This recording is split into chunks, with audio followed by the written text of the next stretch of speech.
It is exactly 5 days to the end of January 2023, meaning it is the 26th of January 2023. Thank you very much for taking your time to begin your day with us right here on The Morning Drift. It is Thursday. That means that I'm not alone. Iana Kitani is with us this morning. Iana Kitani, how are you doing, man? You know why? I don't need to mention why I'm happy. Of course you know. You didn't sleep.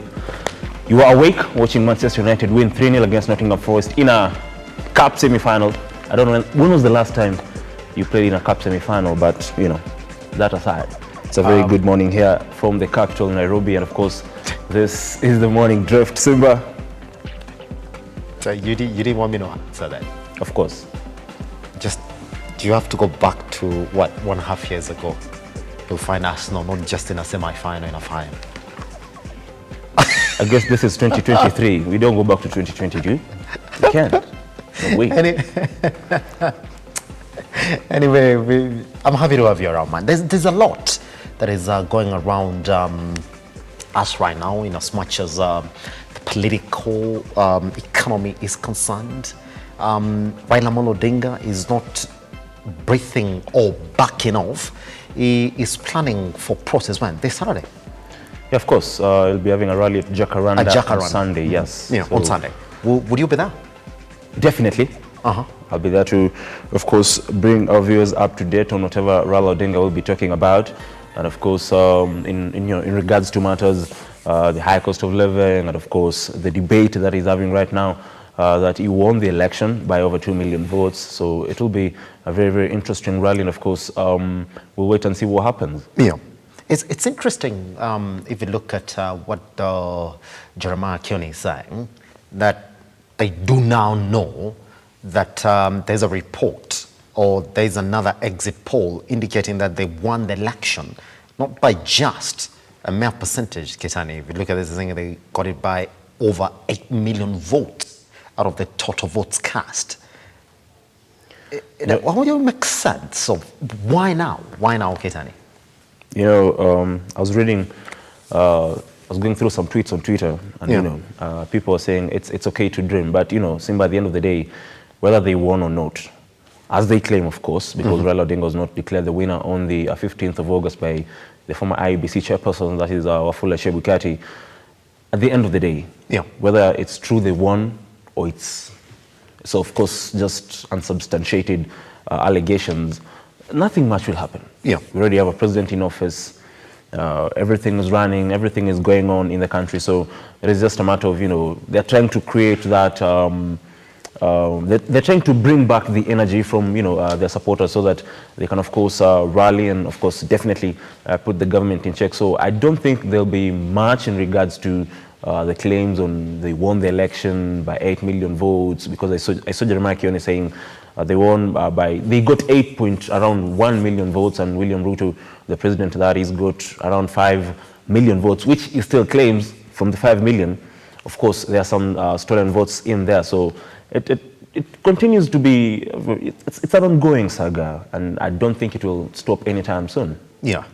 Pretty much, man. There's a lot that is happening around this particular story, and guess what? We shall be following it and then reporting it to you in as much as in everything that happens around it. And I know that Ian Kitani, by the way, specifically on this story over the weekend, has got something to tell you probably once we resume Tuesday, isn't it? Yeah, sure. Fantastic. Anyway, we take a tiny breather right here on The Morning Drift. There's a lot that is coming your way. Remember, today is Thursday. I'll be having conversations that pertain your health, why it's important for you to think about healthy living. And also, Ian Kitani will be back with me as well as we look at what is making shape in our newsroom in terms of the biggest stories that we're focusing on today, and what it is that you are talking specifically online as well. For now, we take a tiny breather. Once we come back, let's look at what is happening in the news.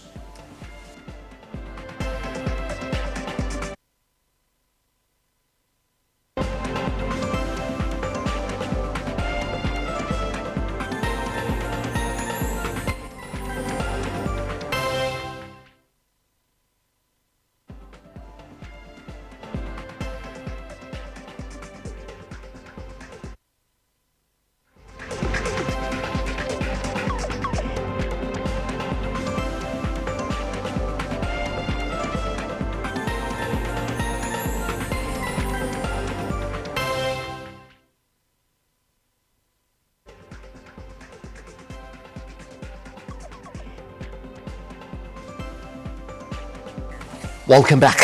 The government, through the Treasury, has finally disbursed 4 billion shillings for the CDF kitty. This comes after the legislators boycotted a parliamentary committee session since Monday, as Ian Kitani now reports.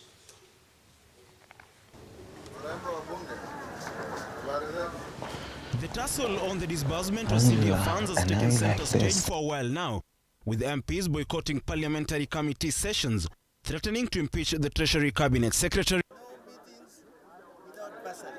The government has today disbursed over 4 billion shillings for the CDF kit, with the National Assembly Speaker Moses Wetangula jetting into the coastal city to calm down the legislators after failing to attend the sessions for 2 consecutive days. We have had now a good plan from the Treasury on how this money will be disbursed, and what the members were asking is not on their own behalf. It was on the behalf of the people they represent that we have sorted amicably, and the Treasury have given a very clear plan on how this will be done. Look at it, we're probably 3 months, 5 months to the end of the financial year, and very little has happened. So what we would like to do, we would like those funds to be released, so that in going back home with our respective committees to ensure that now children are given those checks, they go back to school. Yes. The chairperson of the CDF committee, Musa Sirma, has confirmed that various constituencies have received the funds, and the Treasury promising to disburse 2 billion shillings weekly.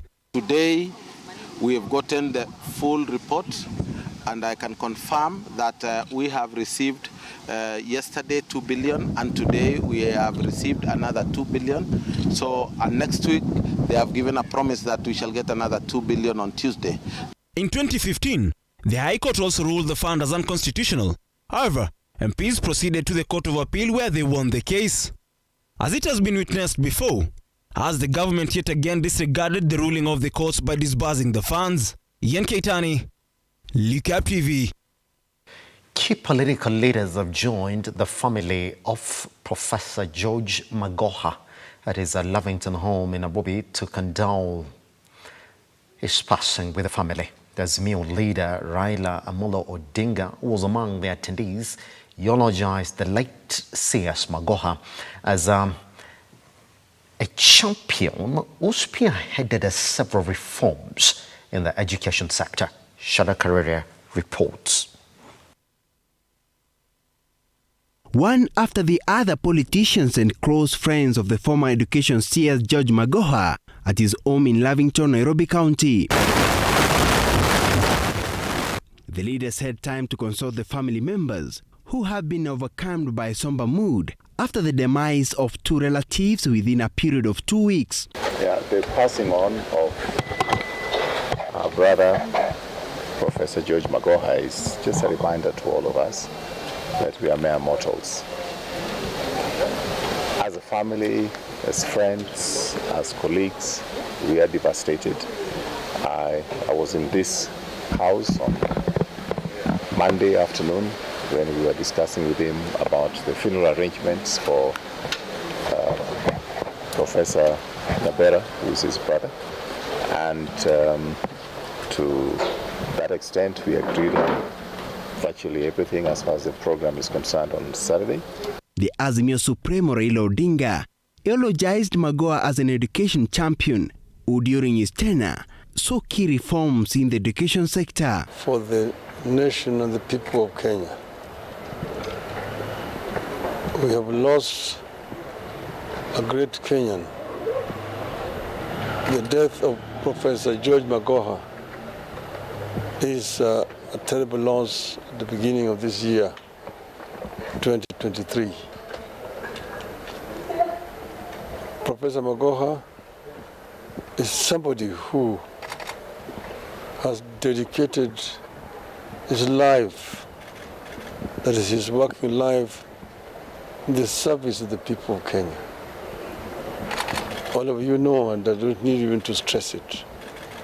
One, that he was an academic giant, somebody who distinguished himself in work of research and teaching.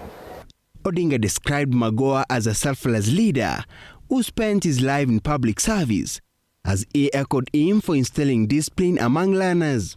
But the most important one is this one of bring discipline in management of our examinations.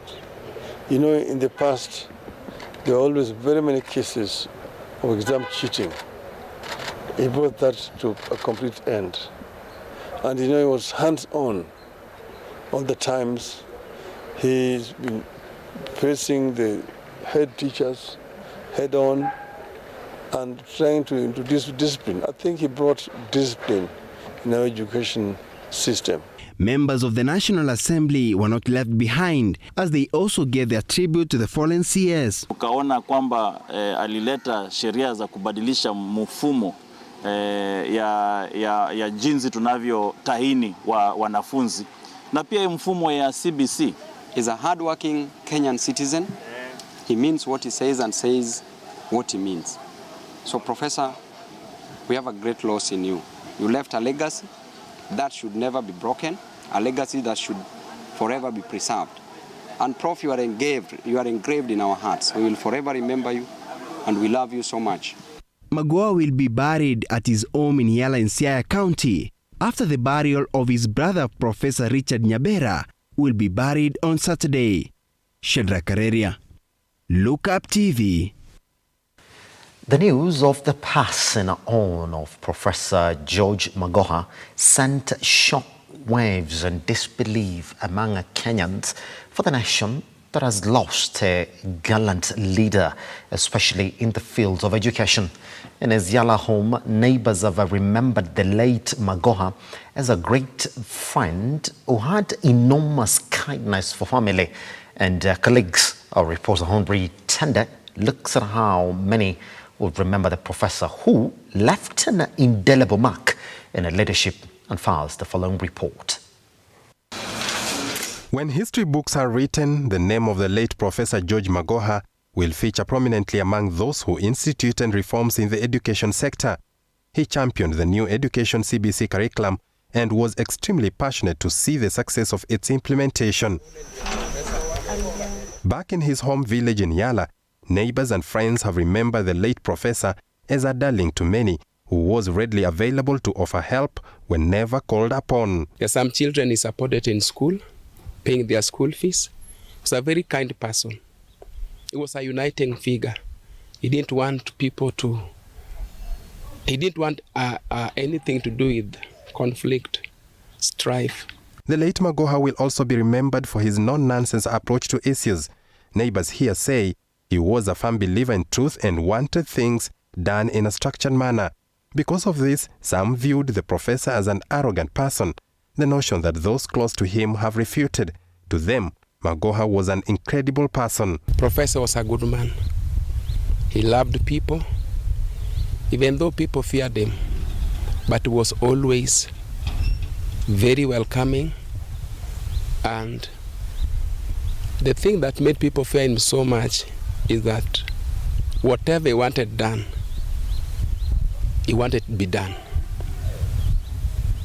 He was feared, but he was always somebody who is ready to support. Far from his home village, parents, teachers and students of Bungoma DEB School say they will always remember the late professor for developing the learning institution. He visited the school 3 times.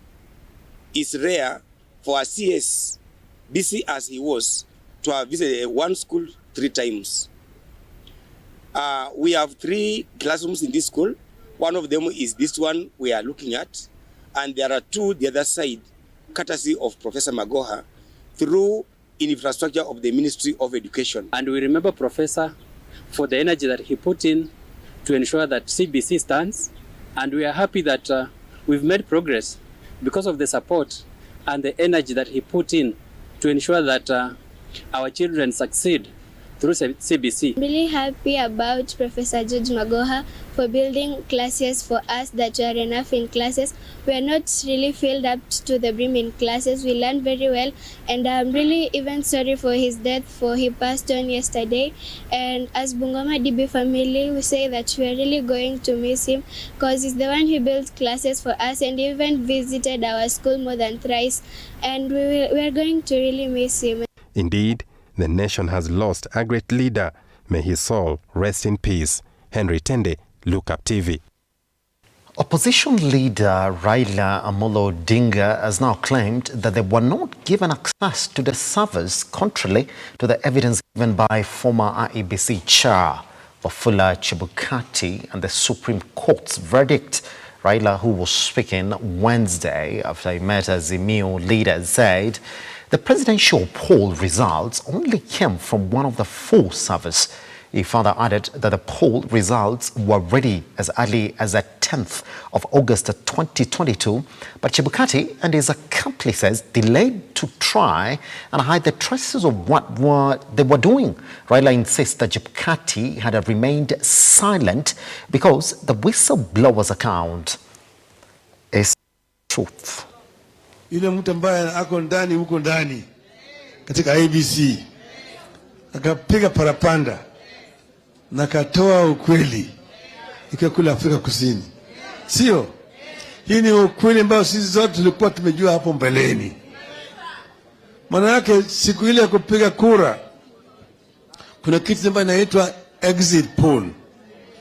Exit poll ni ile kura vile wale watu ambao wanaangalia wale wataalamu wanaangalia vile watu wamesimama vile watu wanapiga kura, maana yake ukitoka pale unaulizwa mpige nani? Mpige nani? Exit poll inaonyesha kwamba sisi tulishinda na kura zaidi ya 56%. Sasa wale ambao wamekataa kuchapisha hiyo exit poll.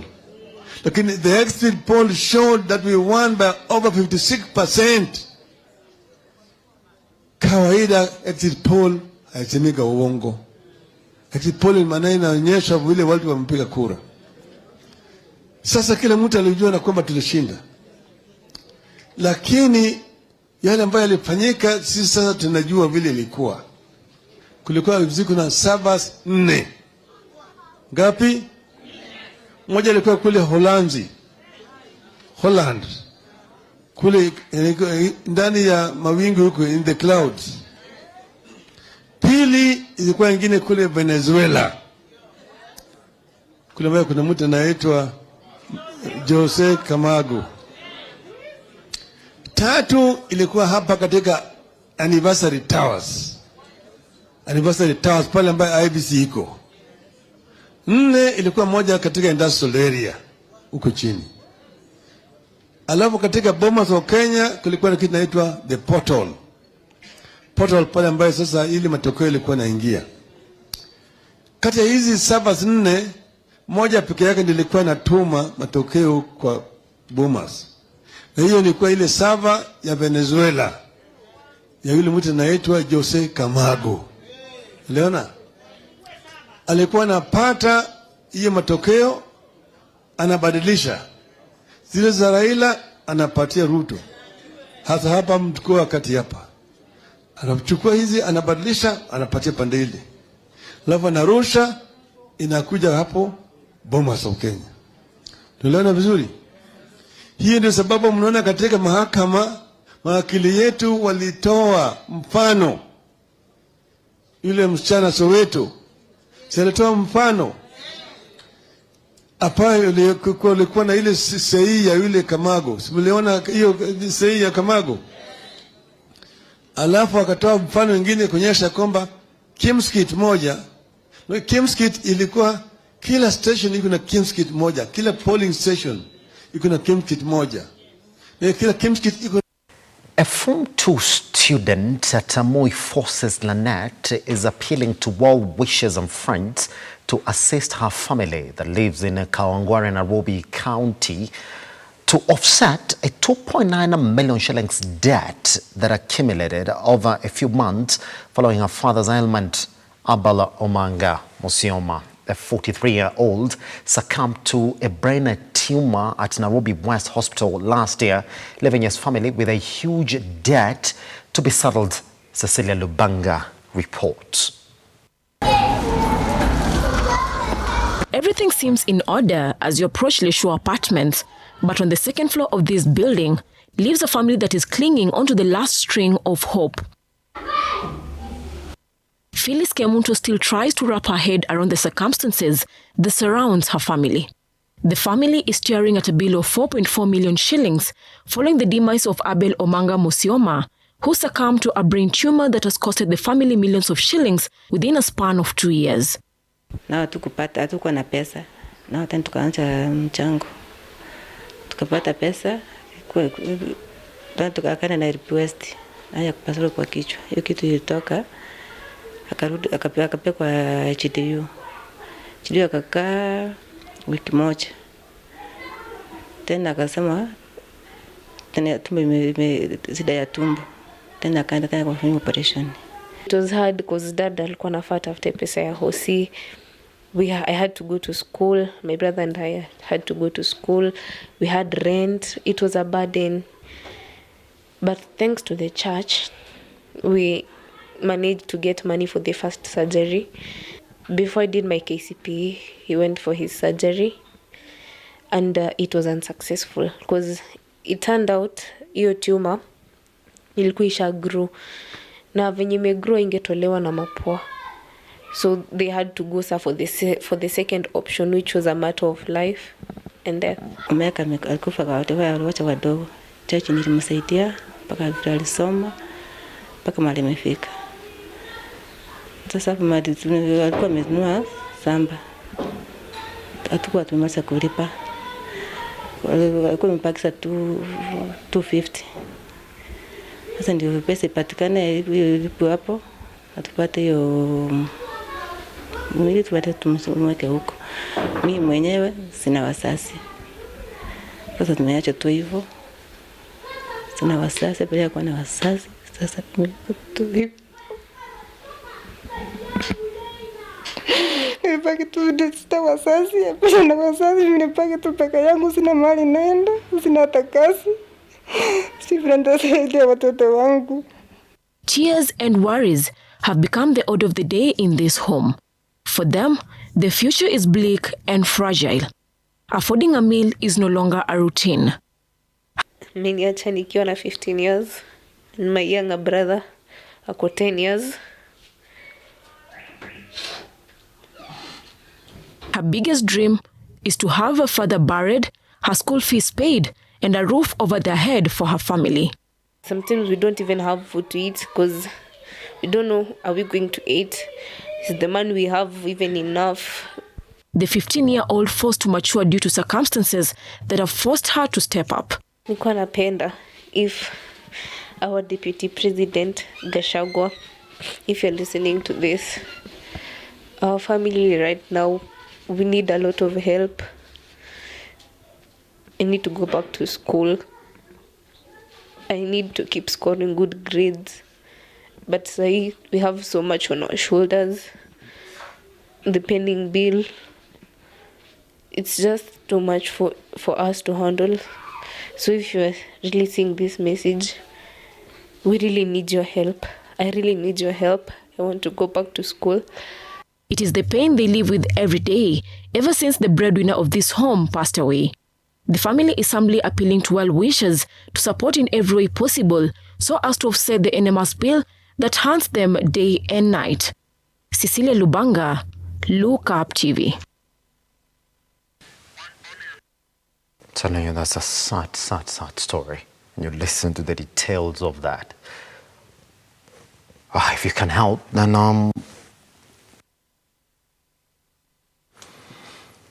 well, that story marks the end of our bulletin this morning. We take a tiny break right here on The Morning Drift. Once we come back, Ian Kitani and I will be taking you straight to what is trending in your dailies this morning.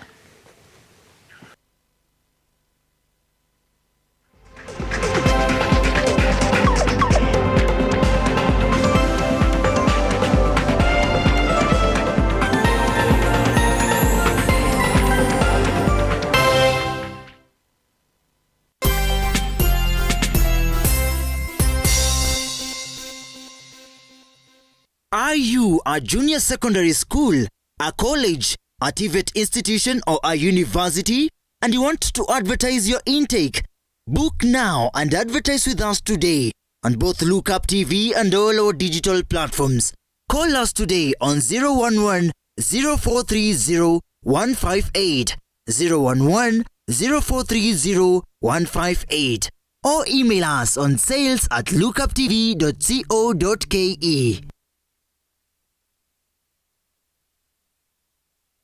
Looking for an institution to further your studies and wholesome growth in serene environment? Kenya Methodist University is your best choice. Join us for diploma, degree, master's and PhD programs in business and economics, education and social sciences, science and technology, medicine and health science. TVET courses are also available. KEMU is a university of many firsts. The first Kenyan private university to graduate medical doctors, the first Kenyan university to offer online and distance learning mode of study, and now online or blended learning. The first Kenyan university to offer accelerated trimester system of learning, and the first private university to offer TVET courses. Enroll now for January 2023 and May 2023 intakes. Kenya Methodist University. The future is here.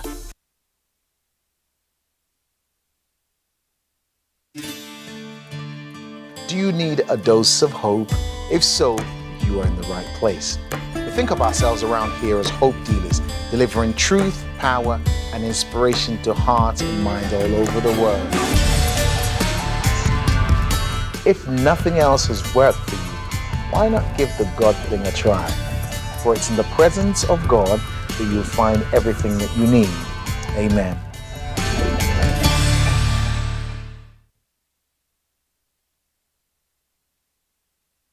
It will be a lifetime experience you do not want to miss. From 30th January to 5th of February, Bishop Dr. Ken and Mercy Ken do invite you to the Prayers Revival meeting at the Revival Sanctuary Church of Glory in Biruta Satellite, Kawangware. Starting from 6 p.m. for 7 days, ministering guests will be Apostle Joseph Wamapendo.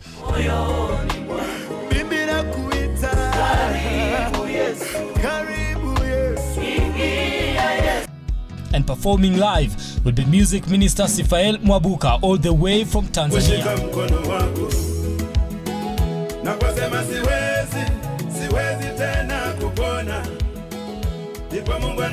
Come and experience the hand of God at work.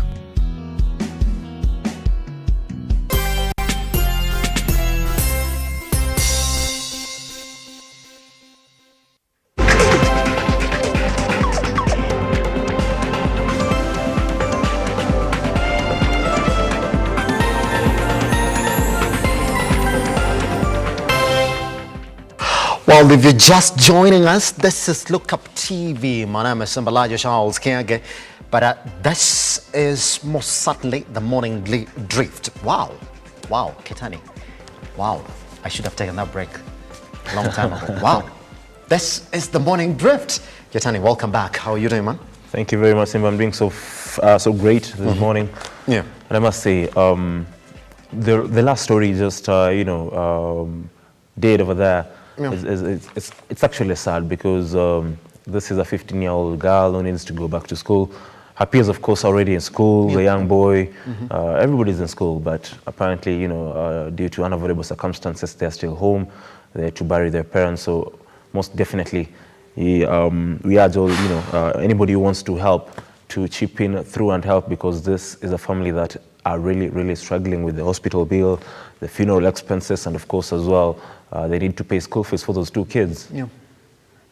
Telling you, man, it sort of puts the health sector in the country into a spotlight, because Ketani, treating cancer or any sort of ailment that requires surgery, especially those complicated surgeries, because the father passed on due to a brain tumor, it knocks the balance of your family. If you're not really that well managed, you might completely run down. That's exactly what we've seen the family right there. The mom without a job, now you have two kids here that you've got to support, you've got a bill that you've got to think about. The family or the hospital thereof is not going to release the body without the bill getting settled. And you know what, Ketani? It's now 2.9 million fine, But the more days you take them to get the bill, the mortuary bill also keeps on growing. So we might be talking about 2.9 million right now. That's just the treatment charges. And the mortuary bill, as we talk right now, is also growing. So it might be 3 point something as we speak right now. A lot of money, Simba, and it's actually very, very heartbreaking to see such a young girl being forced to step up because there's nothing much she can do, and to see them crying and all that, it's really, really heartbreaking. So we really pray someone can come through, be the government or whoever it will be, kindly, if you can, come through for that family. Tell you that. Anyway, at this time, let's jump into what is trending this morning in as much as your dailies are concerned. And I do have the Daily Nation. Ketani, I'll beg we start with what you have, the Standard. What are they headlining right now on the Standard? Of course, on today's Standard, on the front page as well, we still do have the shock tragedy of the Magoas because they've now lost 3 brothers in a span of 2 years because... Hold on, 3 brothers in a span of 2 years? Yes, because in August 2021, the elder brother, that is Captain Charles Agunga Magoa, passed on in Sweden. Yeah. And he was laid to rest on September 2021. And then, of course, like we said yesterday, the other brother died in Texas in the United States. And is set to be buried this Saturday, by the way. And then now there's Professor George Magoa. So it is still a difficult time for them. And of course, they say they ticked all the boxes of members of a successful family, dedicating their lives to serve in 3 corners of the world. But the last few days and years have, of course, dampened the brothers' story, transforming it into an heartbreak, a tale of rare brains plucked at the peak of their careers.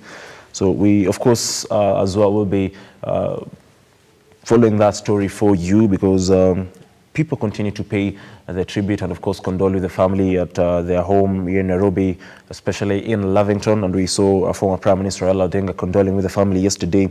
So this is something that continues to, we continue to follow up for you as we follow up on the preparations on the final send-off of the former Cabinet Secretary, Simba.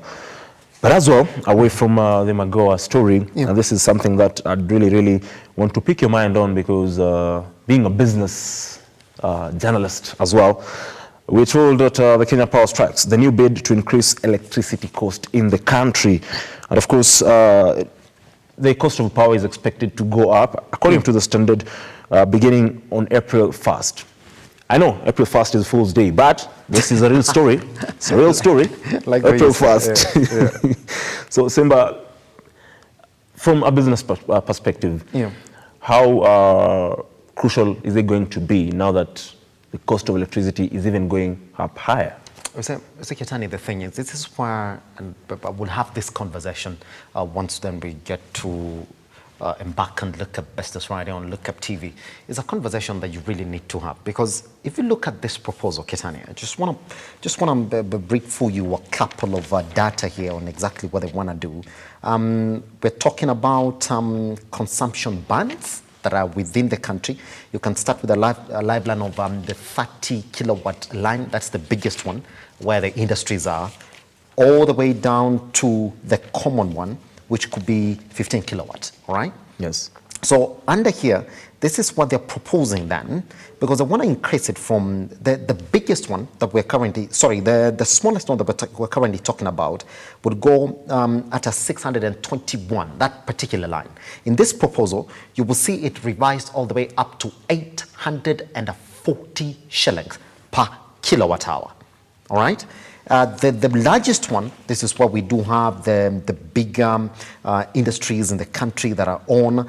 We're talking about the 100 kilowatt hour line that carries the bigger manufacturers in the country.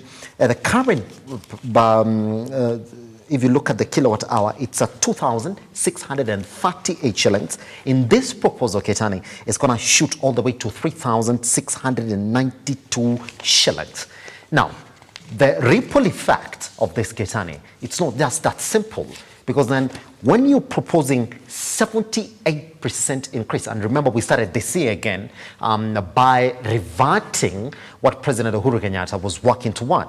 Number one, he already cut it down by 15%, and at the start of this year, he had promised that he was going to reduce it by 15%. You see what Ruto the administration did, they reversed the earlier 15%, and then at the start of this January, Ketani, or towards the end of last December, they increased it by 15%. So if you include this proposed 78% increase, then you're talking about 108% increase in power costs since last year. What that is going to do, every manufacturer is going to look at it and then say, okay, now this cost here of manufacturing and transporting these goods is going to go to the manufacturer. So as from April, be ready for all the manufacturers to come in and say, well, now the cost of bread is been adjusted by this much. The cost of sugar is been adjusted by this much, owing to the cost of production as a result of this adjustment.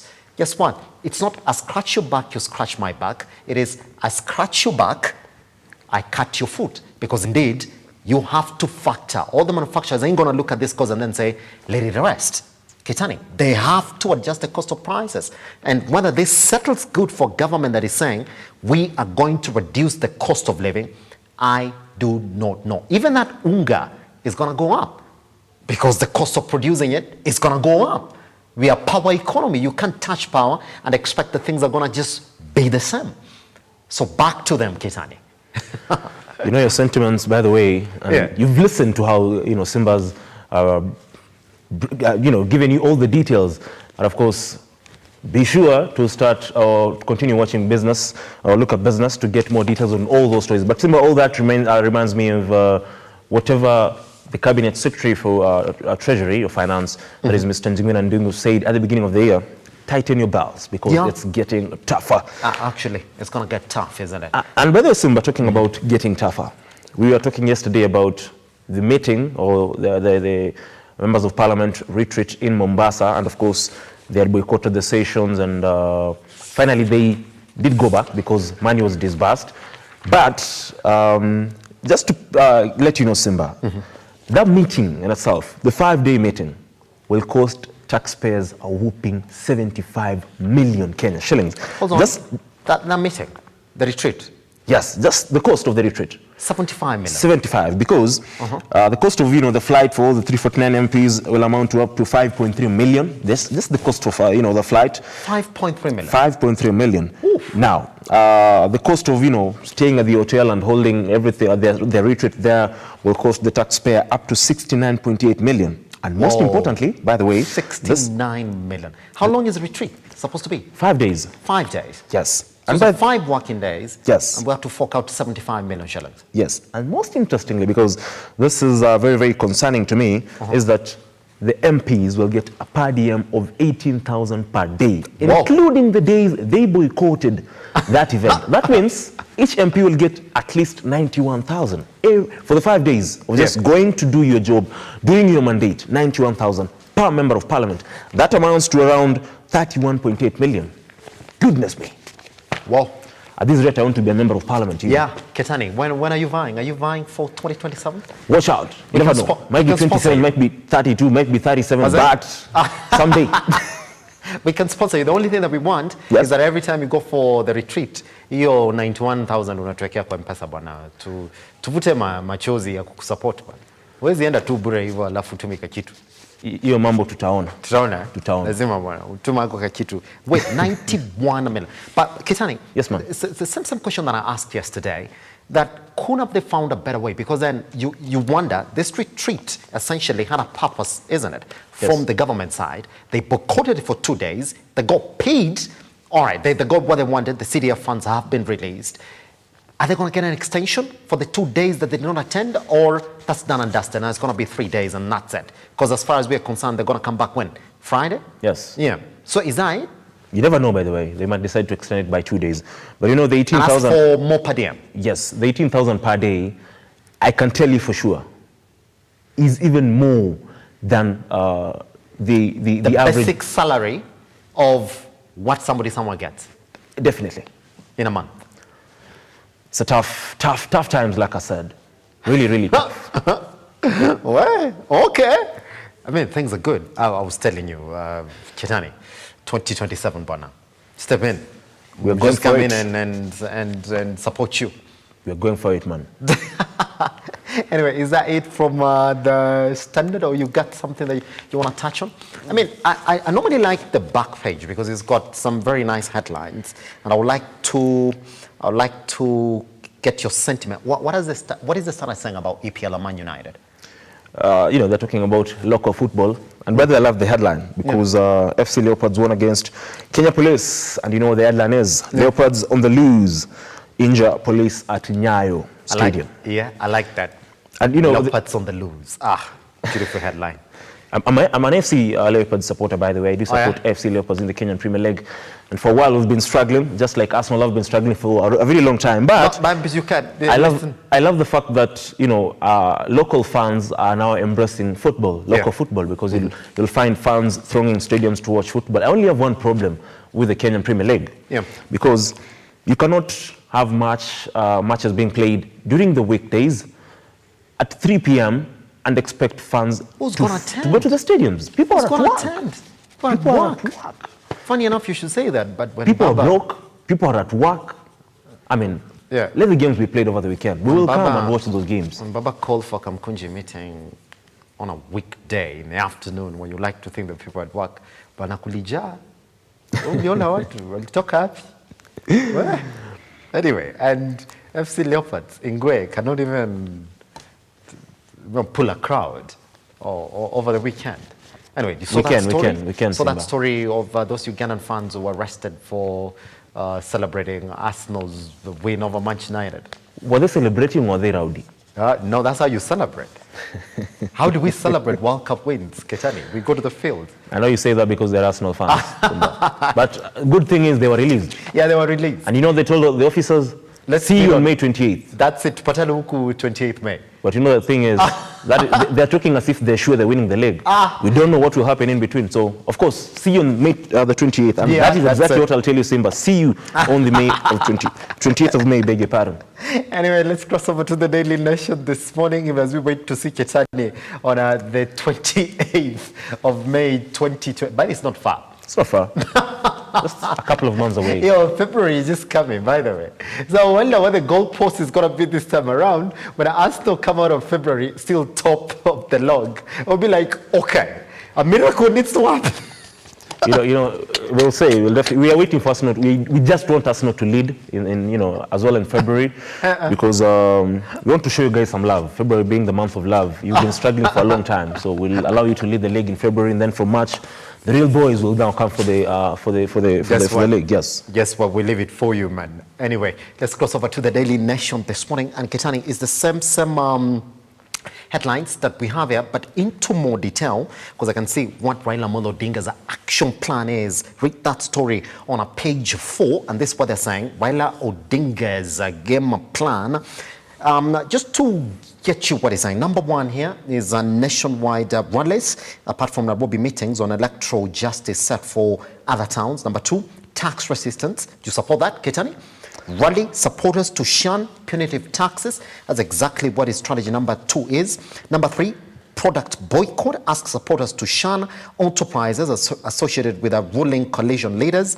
And number 4, international community lobby intervention of foreign powers on an independent poll audit. And number 5, mass action, last resort to force government to yield to demands. That's exactly what Raila Amolo Odinga's game plan is, as outlined here on the Daily Nation.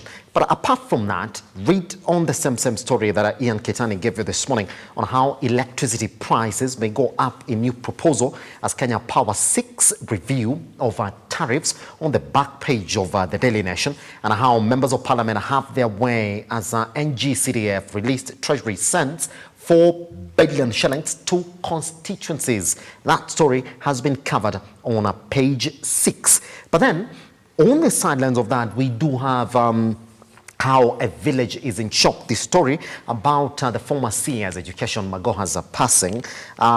We do have pictures there of family members of the late Professor George Magoha holding a meeting at his ancestral home in Ratundi village in Gem, Siaya County, yesterday to deliberate on the way forward for a family that has lost 2 brothers.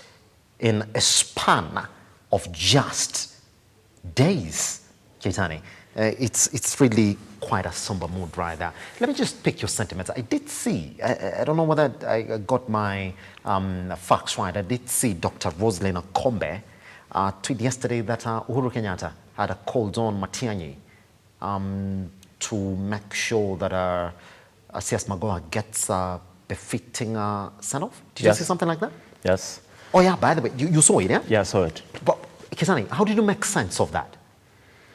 It sort of puts the government on the spot as well, because we all know that Magoha was a cabinet secretary during former President Uhuru Kenyatta's reign, and now, according to those reports, he has mandated the former internal security CS, that is Fred Matiang'i, to lead the committee to oversee that Magoha gets a proper send-off.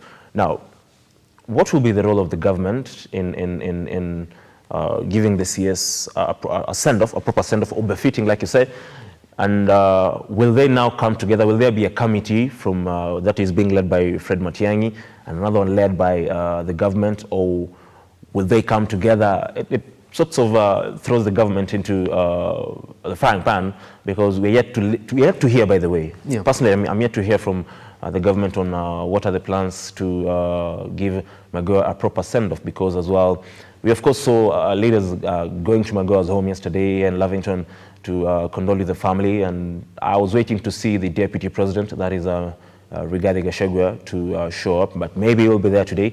We of course know the president is not in the country, but he'll be jetting back anytime soon, so it puts the government on the spot. Yeah.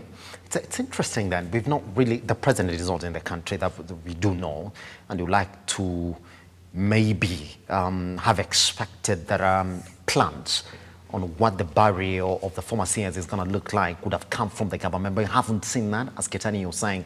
Do you think we would have expected a more comprehensive message from the president regarding how the plans are from the government side to give him a befitting send-off as a former government official? Yes, of course. Of course, there's an official statement from State House, and that is of President William Ruto eulogizing for the fallen, of course, former CS. Yeah. But I feel like this is an immediate former cabinet secretary, and of course, I thought maybe the government would have come out to give proper details on what are the plans in regards to his final send-off. But there's still time. We're waiting to see if today they'll come out and say something. It is also worth remembering that at one point in time, before exiting office, Professor George Magoha said that he was ready to serve if President William Ruto would call upon him to continue being the CS for education or in any other docket. So Simba, there's still time to see what will come from the government side. Pretty much, man. Right, that story again covered extensively on pages 2 and 3 of the Daily Nation. Now, let's go to the back page of this particular newspaper. Ketani, I want to pick your sentiments on this. On page 51 of the Daily Nation, there's a headline and also why we never see local football journalists do their proper stories on the EPL. In fact, here, this story is essentially FFP. It's a copy and paste, Ketani. As a sports journalist, you will tell me why we never get to see views and opinions and proper analysis from our local journalists. Here's what they're saying. Fierce battles with Guardiola will not change our friendship. Arsenal manager Arteta says as the two fight for the Premier League title. We do know that Arsenal and Manchester City are going to play thrice this season, or even more, depending on exactly how the other cup competitions would go. Ketani, if you look at this particular statement, do you think that Guardiola and Arteta probably are speaking on the sideline saying, can we feel the strongest and see exactly how it is? Because Arteta is essentially saying, well, it will not change our friendship. This is a case of the master versus the apprentice. But we all know, first of all, all the managers that have been under Pep Guardiola as assistant managers or under 21s managers or players, they're doing very, very well. Of course, Arteta was Guardiola's assistant at Man City, is leading the leg. Xavi was Guardiola's student as a player in Barcelona during their heydays, is now with Barcelona leading the Spanish La Liga. And Eric Ten Hag at some point was also the under-21 manager at Bayern when Pep was the manager at the German outfit, and is doing very well at Manchester United. So it's fair to say Pep Guardiola has mentored quite a number of proper young managers, but it is a battle that is expected to take shape starting tomorrow, by the way, because Arsenal will be playing against Manchester City at the Etihad tomorrow at 11 p.m. And after that, like Simba said, they had to play each other in the Premier League, so that makes 3. But I really think it will be a very good match. 3 good matches for the neutrals. For the neutrals, not for Arsenal fans or Man City fans, especially as Manchester United fans. We're waiting to banter who will lose. And by the way, Simba, just pray you guys don't lose any game against Manchester City. We haven't lost any game at the Emirates this season, and we do know exactly when it comes to FA at Arsenal. We are the team with the highest number of trophies when it comes to the FA. We do have the key smart for FA. And by the way, even in our running to winning FA, we've eliminated the team, Manchester City, we've eliminated Chelsea, and by the way, should I remind you, Manchester United as well. And I do remember the person who scored the winner in that game was your former player, Danny Welbeck. Anyway, let's go back again. And look at Business Daily as well. We do have it this morning. And by the way, so this story by the Business Daily here on Kenya Power seeking the increase of electricity prices by up to 78%. We've already covered it this morning, and I will tell you the only story that then would take center stage for you right here is how Parliament is now stopping banks from asking clients sources of cash. If you do remember, during Uhuru Kenyatta's tenure, if you were transferring 1 million bob and above, you would go to the bank and declare the source and what you're going to do with that money. Now, that has been lifted as well. And since we're talking about the Hustler Fund, right? Hustler Fund loans have hit 15.9 billion shillings in 2 months, with borrowers who have been making timely payments of the Hustler Fund mobile loan to access higher limits in the second phase to be rolled out next month. So for those guys who've been asking why the Hustler Fund limits have remained the same for a long period, more limits for those who've been paying timely. They're coming as from next month. Fantastic. Those are your dailies this morning. For some of these stories, we've actually covered them. And for those who care, by the way, the NSE 20 share index, Safaricom has been hitting it really bad because, again, we're closing at negative 0.03. Things have not really picked up this year. They are exactly the way they ended this year, owing by the volumes that Safaricom has been making on the NSE. Talk about market centralization. We'll be talking about that once we get back to look at business before the end of this month. That's exactly how they look. Kitani, today we're talking about mental health. Do you think this is something that is given weight in the country?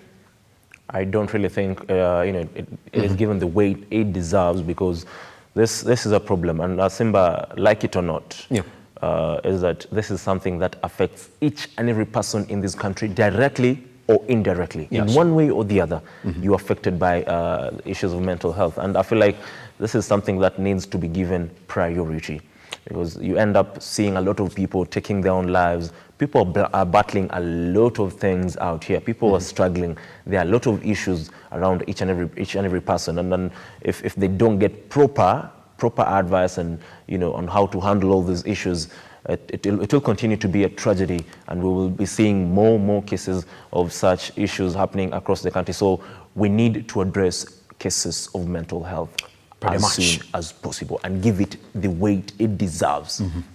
All right, now that conversation coming up with Mariama Musa, who's a psychologist. Let's look at mental health, but from a very interesting perspective that I'm going to introduce to you once we jump into that conversation. Join us online at Lookuptv across all your social media platforms. I am at Kiage Simba. Kitani, where you at? Atian Keitani, of course, across all the platforms, like I said, with the exception of Facebook. Very much.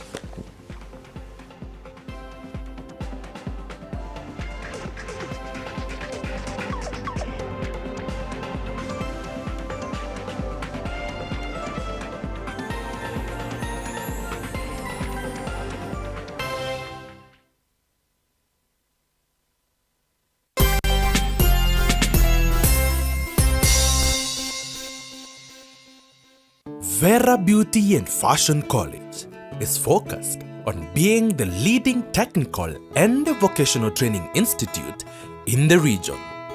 Our team possesses in-depth knowledge and extensive experience in the industry, offering thorough training in cosmetology, hairdressing, interior design, creative arts, training of trainers, nail technology, and fashion design, with branches in Nairobi, Thika, Meru, Eldoret, and now in Mombasa.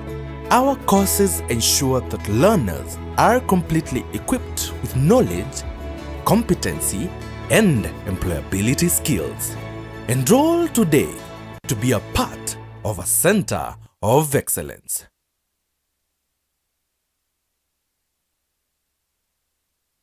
Are you a junior secondary school, a college, a TVET institution, or a university, and you want to advertise your intake? Book now and advertise with us today on both Lookuptv and all our digital platforms. Call us today on 011 0430 158, 011 0430 158, or email us on sales@lookuptv.co.ke.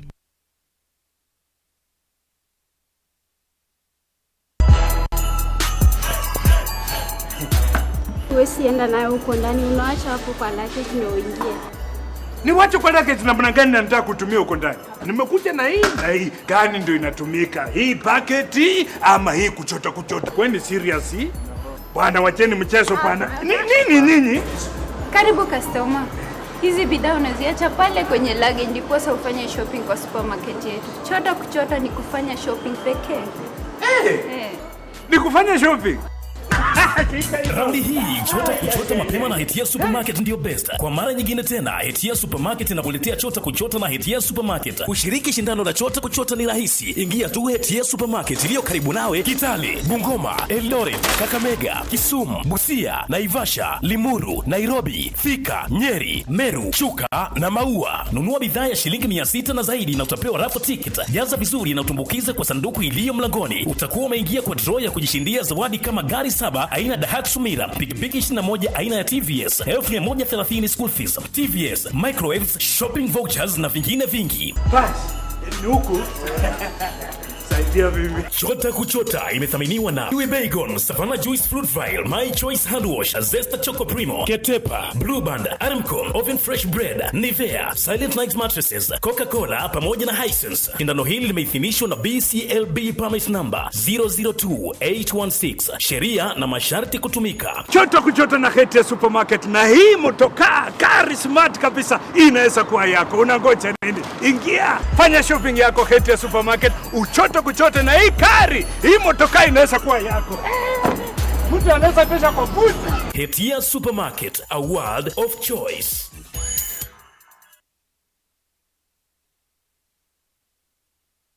It will be a lifetime experience you do not want to miss. From 30th January to 5th of February, Bishop Dr. Ken and Mercy Ken do invite you to the Prayers Revival meeting at the Revival Sanctuary Church of Glory in Riruta Satellite, Kawangware.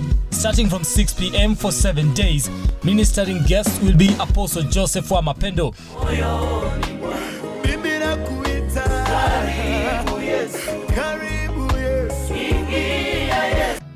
And performing live will be music minister Sifael Mwabuka all the way from Tanzania.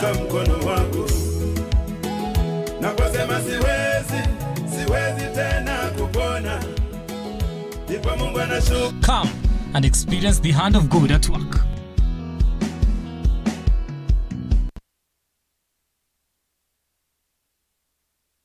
Looking for an institution to further your studies and wholesome growth in serene environment?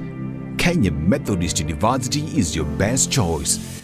Join us for diploma, degree, master's and PhD programs in business and economics, education and social sciences, science and technology, medicine and health science.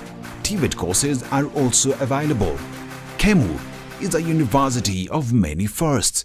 the first Kenyan private university to graduate medical doctors, the first Kenyan university to offer online and distance learning mode of study, and now online or blended learning, the first Kenyan university to offer accelerated trimester system of learning, and the first private university to offer TVET courses.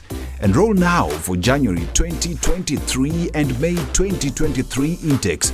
Kenya Methodist University. The future is here.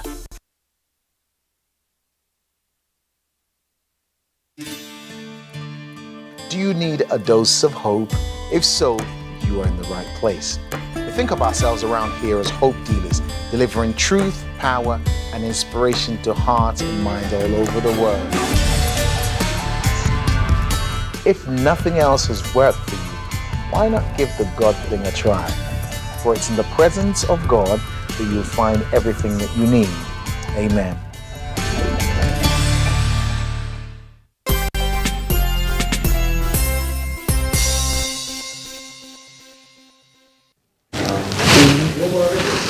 Lakini sasa nikigeuka inaenda huko.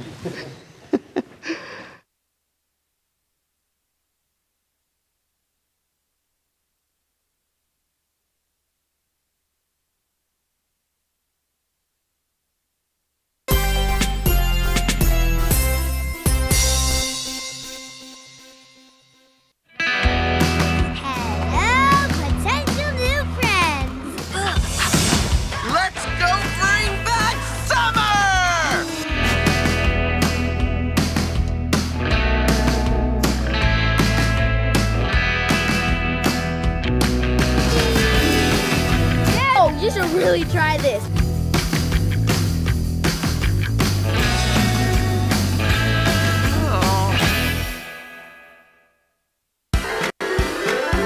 This is Kids Connection, the #1 show that is most educative and entertaining show all over kids. That's why we make sure to bring you the best.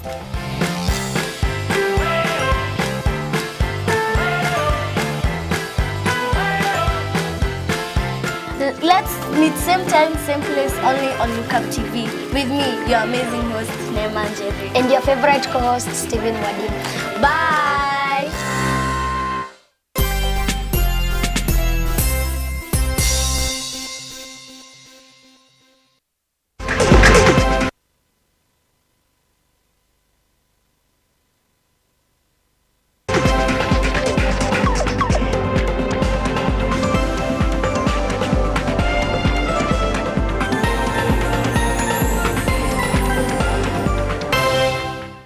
Question, which is bigger, mental health or your mental state? How do you define your mental state, and how do you define mental health? In fact, are you aware of your feelings, of your emotions? What are you scared of? What do you like? Who are you? That's the big question, because when you tell people about mental health, the first question you get is it a disease? Do I need treatment? What sort of treatment do I need? And when you tell people you need to take care of yourself mentally, or be like, how? It's a big area. In fact, mental health professionals will tell you that in this country, especially Kenya and Africa in general, we're just scratching the tip of the surface when it comes to understanding mental health and why it's important today for you to focus on mental health. In fact, let me ask you this question again. If I told you today to go to a mental hospital in the country, where would you go?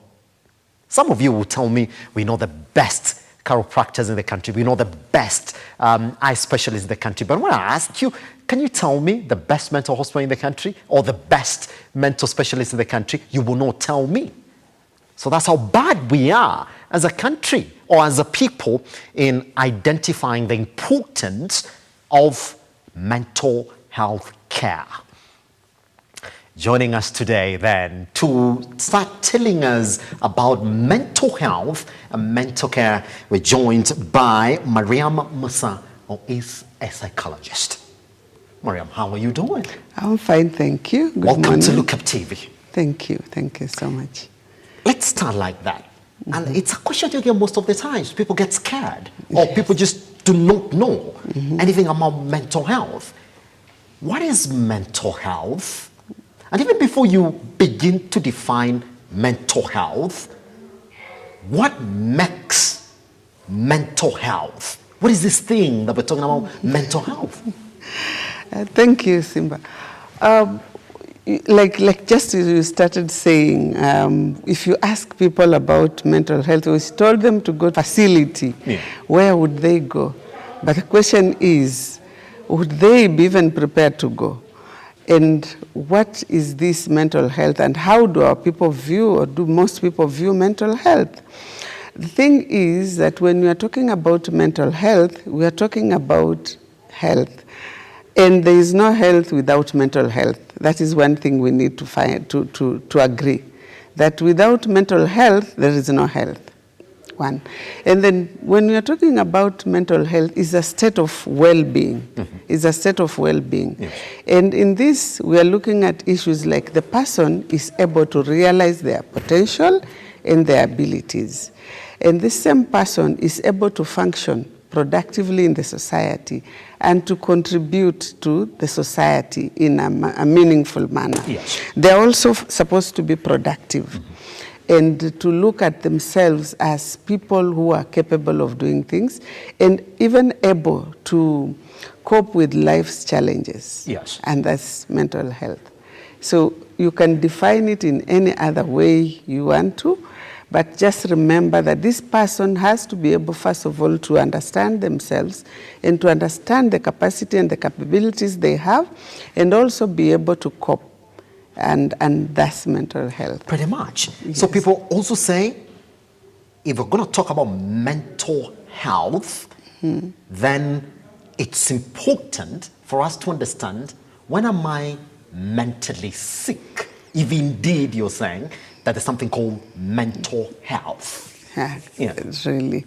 And I think one thing is, as a society, we have believed that having mental health is when a person needs to be taken to, I'd say, when you talk about mental health in Nairobi, we'll say you're going to Mathare. When you are in Mombasa, you're told you're going to Portrees or such. Yeah. Those are the major centers we know that they deal with mental health.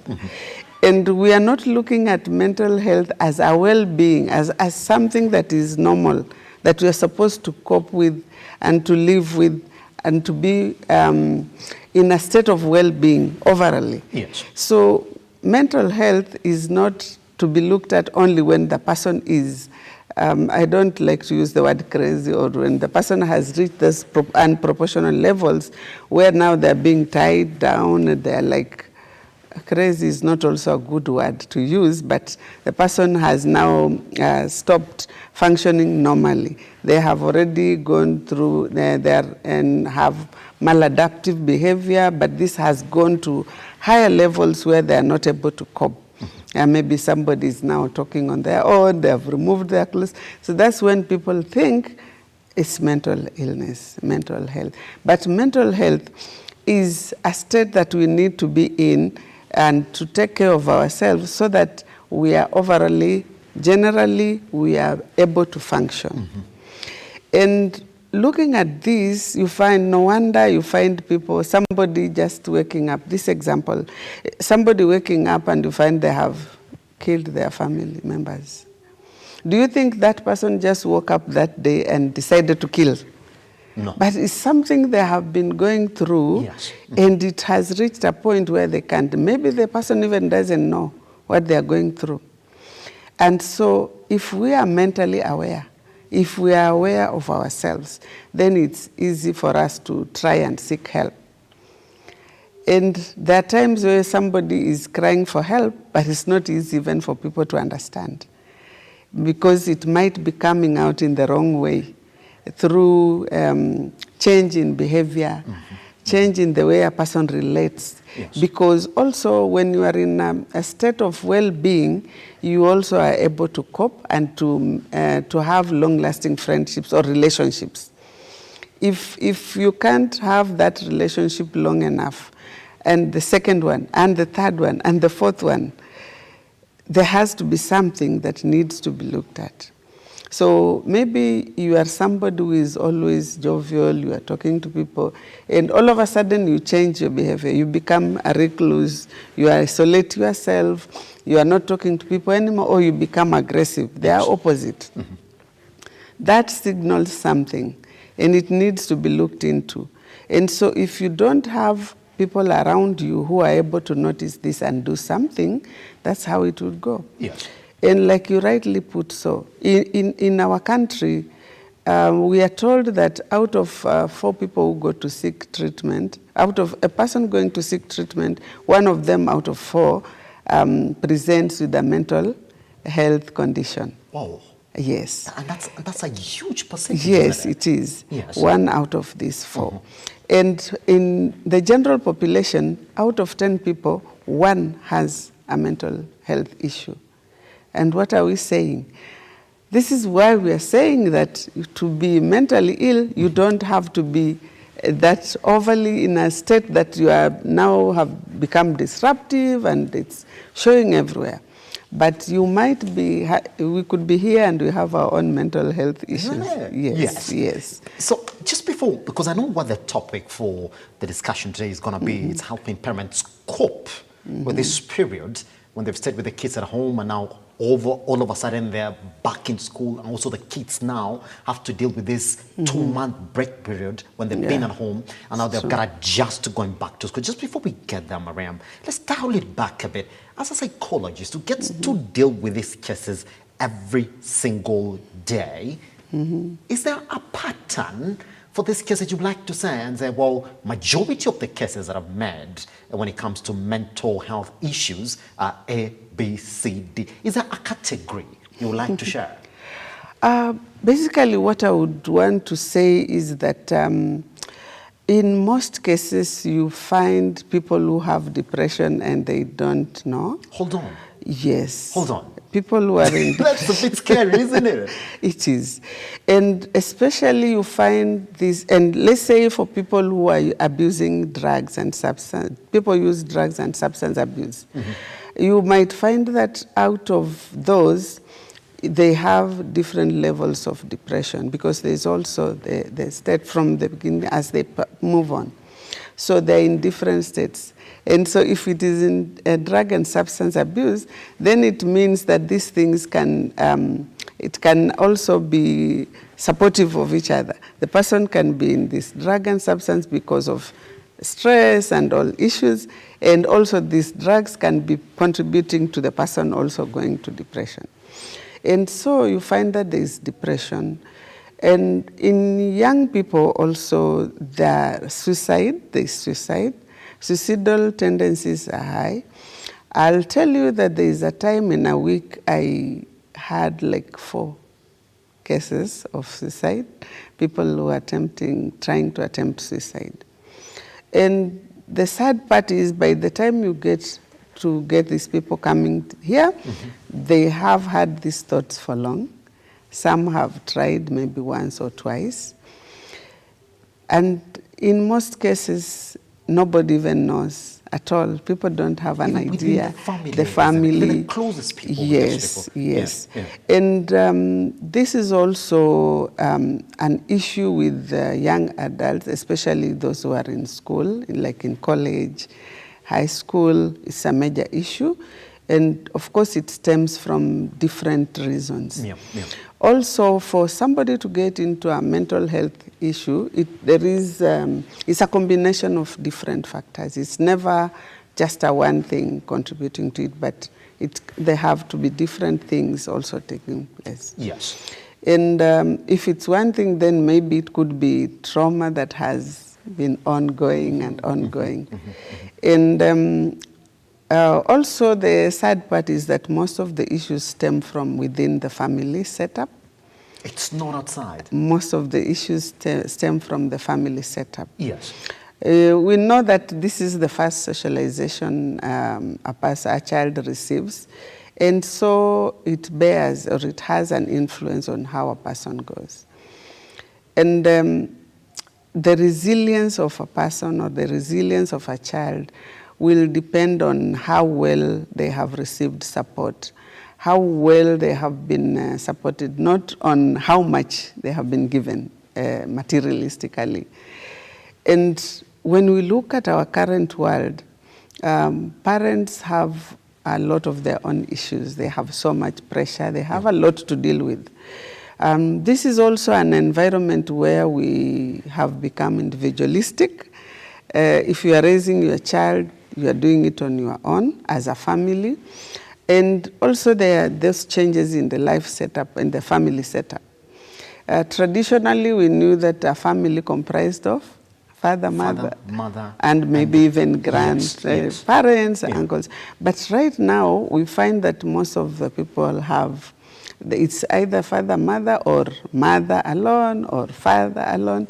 So there are different families, and the current setup also contributes to a lot of stress. Yes. You find that the children, as much as they may be receiving everything from the parent that is there trying, but also there is that need. When they go to school, for example, you find those children telling you, when I'm in school, my friends are being visited, like for those in boarding. Their parents are coming, maybe mother, father, to see. And here there is a child who maybe only the mother will come once in a while because she has so much to do, or the father. And also family conflicts. And like right now, there is a major issue of parenting, especially co-parenting. And co-parenting is also causing a lot of issues.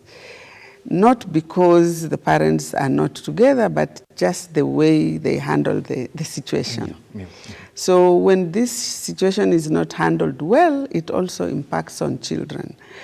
For example, let's say now children are going back to school after a long holiday. Maybe they have been staying with one parent, and at some point they went to stay with the other parent if the parents are not together. Time for school has come. Each parent is thinking of their own. This one wants to pull the other side, the parent pulling on the other side. So these children are found in the middle, and it becomes an issue to them. Yes. And you see, children love both parents. And so when it comes to a point where maybe one parent is talking ill of the other, or they're trying to show one another the power they have, so this, unfortunately, it's the child that will suffer. Because then this child has anxiety, they have stress, and then they might even become depressed. Yes. And here they go to school, and then now you find that they're not doing well as they were expected. And maybe they start dropping in school. And what do parents do? Of course, we'll start blaming the child. Now you're not doing, but have you found out the root cause? It might be the parent who is contributing to that child's lack of, or the poor performance. Sometimes also as parents, we set our expectations that are too high on the children. So when the expectations are too high, you find that this child finds it hard to cope. And most of the time when the expectations are too high, these children, as much as they might be very bright and hardworking, you might find that they're not doing so well.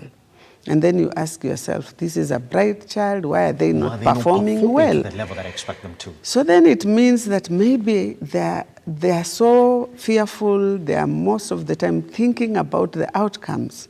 What if? If I don't do well, when I go home, what is going to happen? Yes. So most of the time they are focused on that. And if you are the sort of parent who anytime that child comes and they tell you this is how they have done in school, and you are always reprimanding them and very harsh, then this child at some point they will reach and they say, okay, my efforts are not being recognized. So anytime I go, then there is no good word. I better not just do it. Let me just leave it. Let me just do what I can, and the rest is our too. And there you find that the child has just given up. And because also this constant nagging on the child affects their self-esteem. So when their self-esteem gets lower and lower, of course they stop now believing in themselves. Their confidence goes. And so they now leave you away. So you will shout, you will make all the noise, and that's it. What else will you do? And even when it comes to the parent, in this current era, yes, the digital world, it's also difficult raising children because there's so much information. There's information overload for the parent, for the child. And this also causes a lot of issues. So you find that right now, children have been home for quite a long time. It's actually more than 2 months, isn't it? The parent, if it's a working parent, of course the parents have to try and fend for the children. Yes. If they decided to stay home and take care of the children, when school comes, what are they going to do? They also need to eat. They need meals, they need provisions. Yeah. So what will happen is that the child at home might find themselves most of the time watching TV, games, those who have games, and those ones who are used to just going out and where they will go to friends and you don't even know where they're going, the kind of friends they're having, so you don't have much time to be able to monitor each and every step the child has been to. And 2 months is a long time. That's a long period. And so as schools have opened, maybe we may need just to find out from the teachers or from the school what is happening. And that's the gap that I really wanted us to talk about. Yeah. It's a good thing that we are in it. And even before we take a break and then come back, then look at the dynamics then of the parents and the kids in as much as mental health is concerned. Mm-hmm. I want you to quickly respond to this question, and then we come back and then get deeper into it. Because I've got a lot of questions, especially when it comes to mental health care in relation to the parents and kids. Mm-hmm. I got this question yesterday when we floated your poster that you'll be coming in then for this conversation. And this is a question from one of our viewers who said, if indeed every healthcare professional is telling us that you need to take care of your health, does that mean that I have to keep on seeing a professional from time to time to evaluate my mental health status, for me to sit back and say, I'm fine? Oh, that would be, it would also become part of your mental health illness, because now seeing a professional from every time to time, this also has implications. Yes.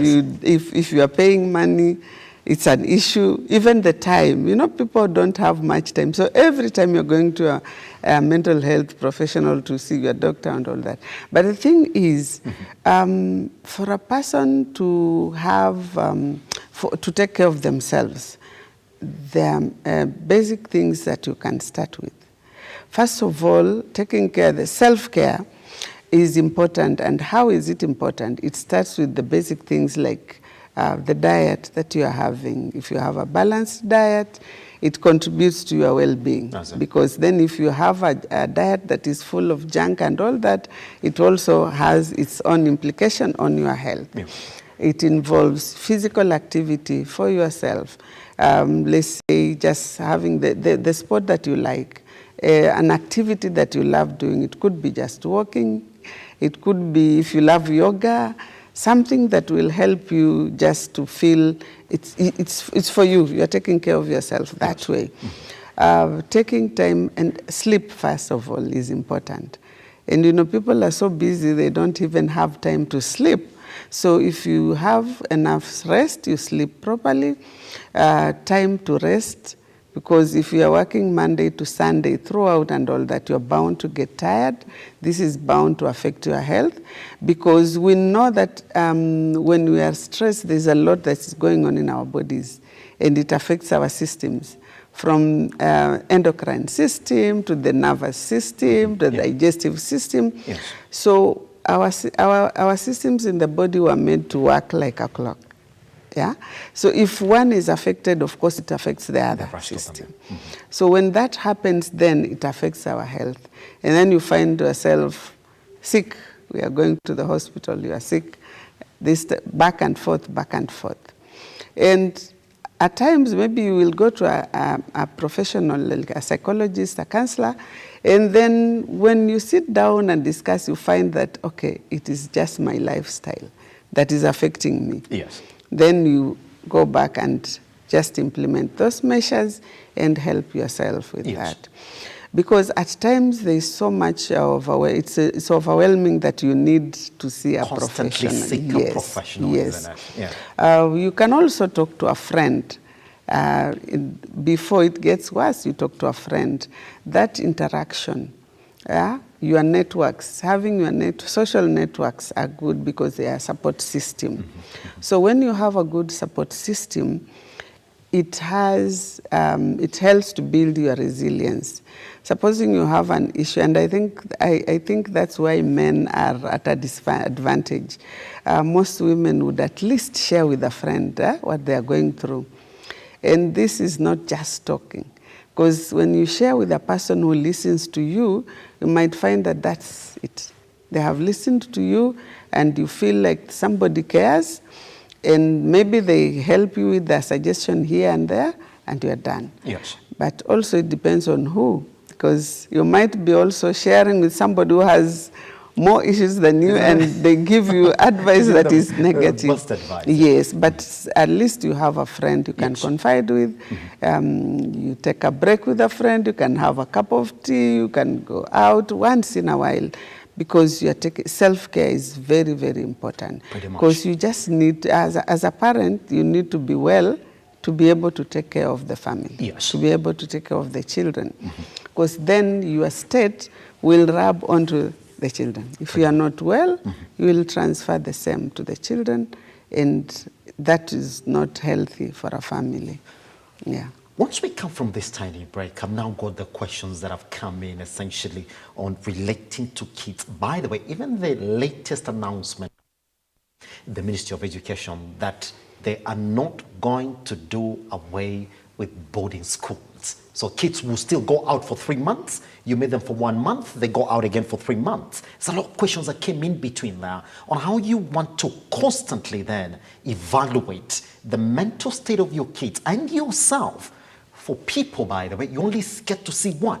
Once a month in a span of what? 5 months. Once we come back, I know those questions are here, and we're going to put them across to Maria, who's right here, just to talk about your mental state as a parent and your kids who are now going back to school. What is that relationship going to be like, and how do you start to evaluate your mental state and the state of your kids as well? Once we come back right here at Lookuptv across all your social media platforms, I am at Kiage Simba. Once we come back, we continue with this conversation.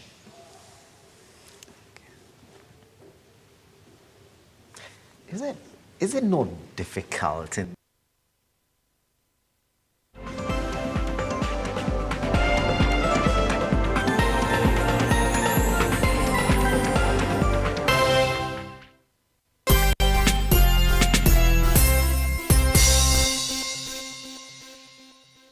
Are you a junior secondary school, a college, a TVET institution or a university, and you want to advertise your intake?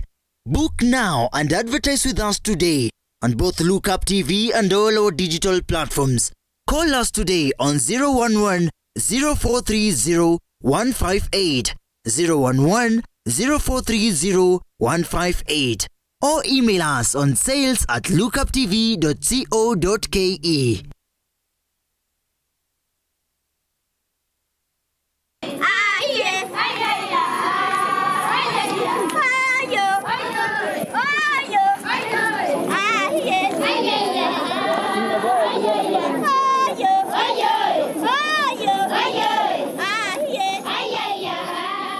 We know the drought has affected over 24 counties, and Lookuptv is one of them.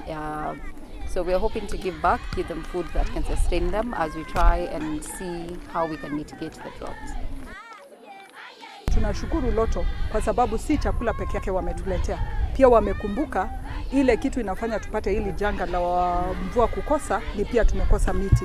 Kwa hivyo wanaachia watu wetu miti, watu wetu wakipanda miti tutaweza kuvuruta mvua, na watu wetu wataweza kupata mvua, wapande chakula, na mwishowe tupate kulisha familia zetu. Every time you play Lotto, 25% goes to the Lotto Foundation, which supports our fellow Kenyans through various causes. Thank you for your help.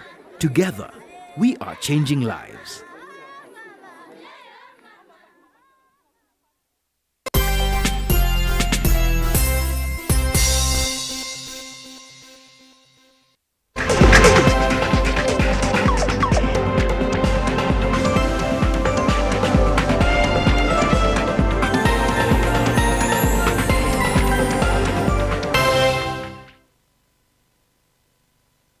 the next 30 minutes in this sense. Let's talk to you parents and to you kids as well. Now, here's the understanding. You've been together with your kid for the past 2 months. Good. You've seen how they behave. You've tried to correct them. You've tried to talk to them. Now they'll be gone for 3 months plus. And you're going to see them for a couple of weeks. And then they go for 3 months again, probably before you see them again. So when it comes to even evaluating the mental status of your kid, it becomes a bit of a challenge as a parent. All right, let's talk to Mariam about that. And the first question is that, whose responsibility is it? How do you, as a parent, who wants to know when your kid is happy, you want to judge the things that your kid likes, the things that your kid doesn't like, how do you compete with time? If indeed your sole responsibility is to raise this kid, but they're out of your environment for 3 months, and you get to see them for maybe 2 weeks before they again disappear for 3 months, are you playing a losing game? When you meet parents who are struggling to raise kids, and the kids are in boarding schools, what do you tell them? First of all, it's important for us to understand that parenting is not easy. It's a challenge. It's not easy, it's a challenge. And there are different parenting styles that people, because there is no manual, as a parent, you do the best that you can. The best as you can, the best that you know. Is that it? You do the best you can? And the best, the way you know. And the way you know. The way you know best.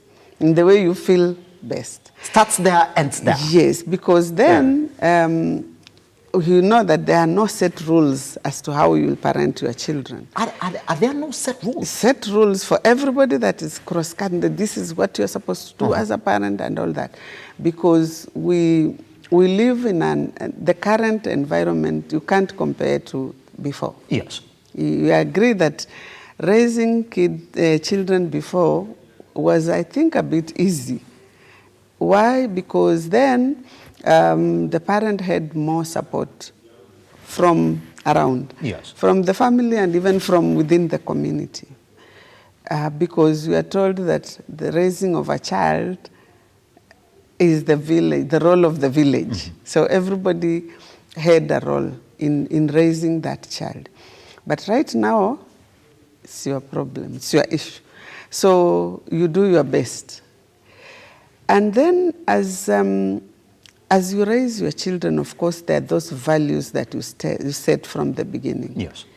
And so you said this, you raise them according to your values, and you pray that they go according to those values. And so that is, you have to trust your children, you build trust in them, you need to build confidence in them. And so with that, you trust that when they go out, they will do what you have done, instilled in them. Yes. But then again, of course, out there, the world is different. There are so many things. There are so many distractions. There's peer pressure. There are a lot of things. So as a parent, what you need to do is to instill those values and constantly evaluate your child and yourself. And of course, keep up with the trends. Keeping up with the trends means that you need to know what is happening outside. Because if you only focus on your child and you don't know what the other child in the neighborhood is doing, then you might not know. People might sit in front of you and talk, plot something using language that you don't even have an idea. And you are seated there and you don't even understand. And we find that is how difficult it is for the parents right now. And these children are also being raised in a global village. And so a child from Kenya or Africa is also trying to imitate what is happening in the US, in the UK, in the US. And we see how difficult that is. Yes. Back then, we were told, this is what you know, this is what you're supposed to do.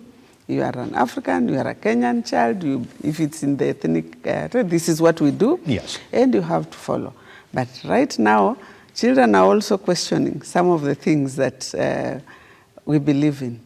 And so... And you can't stop them, isn't it? And you can't stop them. Yeah. So you have also to find means and ways of being able to understand them, of being able to listen to them.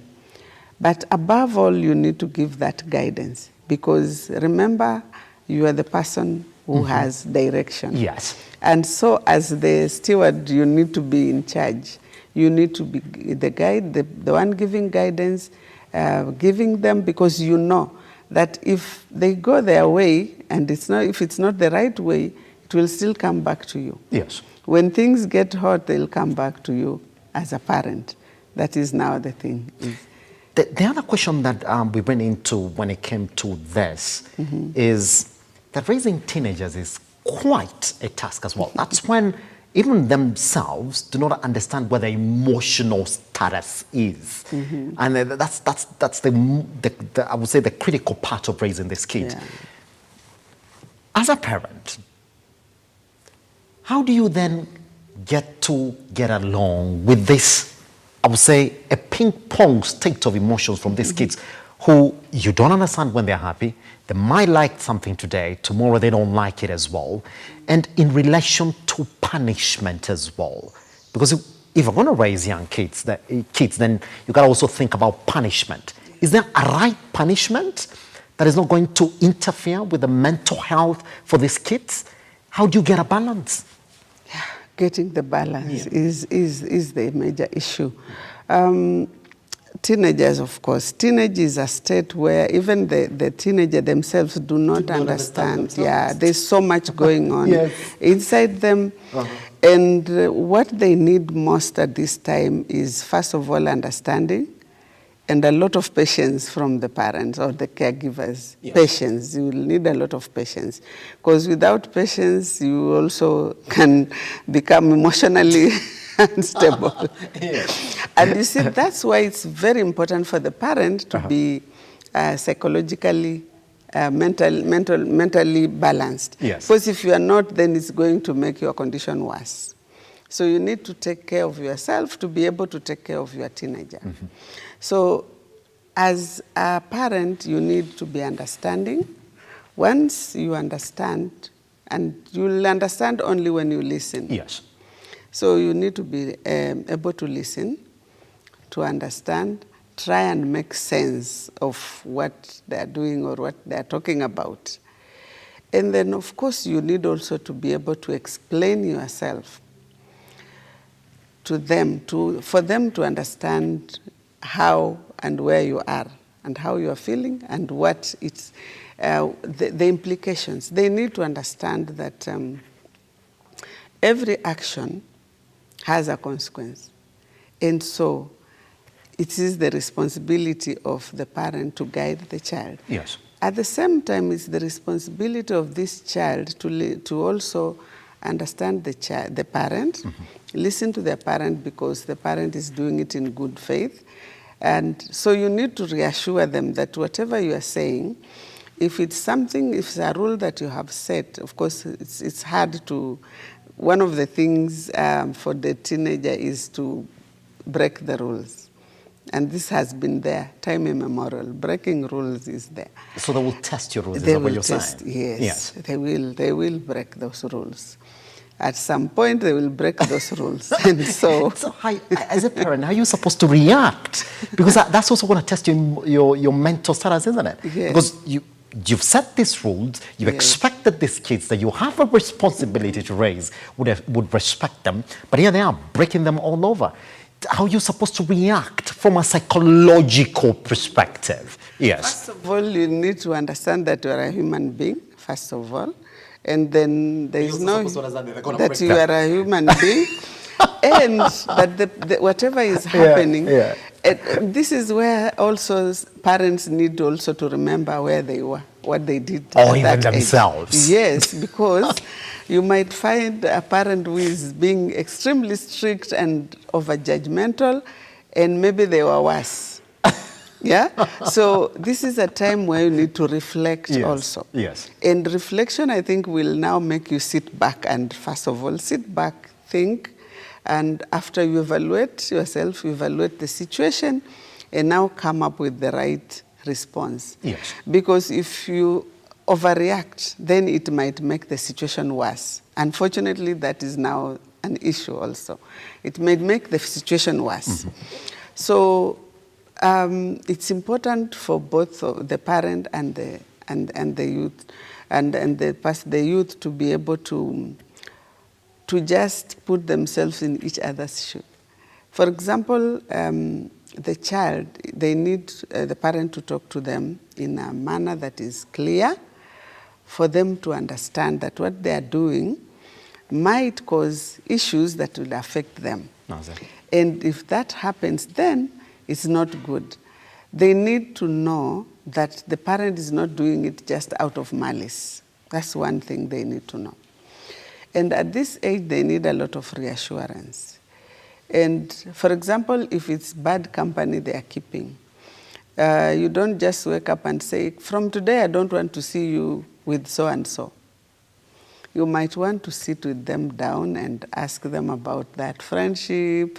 What do they do? It's not easy, but you might want to sit down with them first of all and talk to them in a manner, and then find out what are those benefits they are getting. What are you might find that even in that relationship, this child or your teenager is not benefiting much. They are being misused, but they don't understand. It could be issues to do with self-esteem. So they feel that that's where they belong because they're being listened to and being given the importance that they deserve.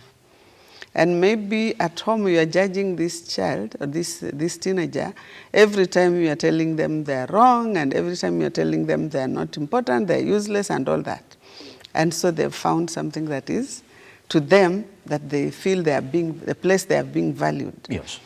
And so you need to show them that you value them, that you also respect them, and that you are more concerned about their well-being. It's their welfare that you are concerned with. Yes. And you are not judging them. Yes. We went into this question as well. You put your kids on a constant supervision, and you're doing it within the rules. Your kids are talking to you. They view you as a friend, and you're enjoying that atmosphere. Then they go for 3 months. They come back. For a concerned parent, what sort of report would you be looking for from these teachers who've been with these kids for three months from your presence, and when they come back, just to assess where they are mentally? What are these things that you'll be looking for as a parent once they come back from school? Okay, after staying with your children at home and then they go, of course, when we are talking about them going and coming back, here we have two situations. There are those children who go to school every day and come back home. There are children who go for quite a period and come back, those in boarding school.